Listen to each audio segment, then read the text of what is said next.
এই যে হাঁসের ডিমের কুসুম কত লাল।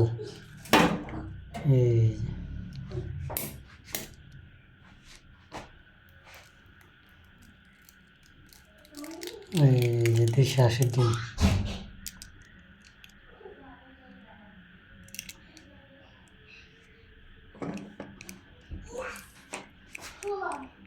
ফার্মের হাঁসের ডিম এত লাল হয় না কুসুমগুলা, এই মানে ক্যামেরাতে লাল তেমন বোঝা যায় না, কিন্তু বাস্তবে আসলে অনেক লাল।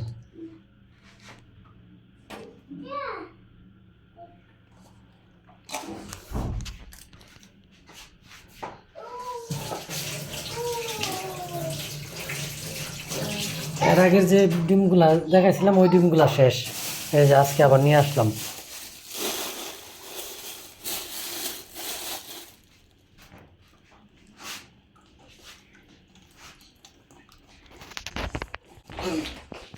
ধন্যবাদ সবাইকে, ভালো থাকবেন। আসসালামু আলাইকুম রহমতুল্লাহ।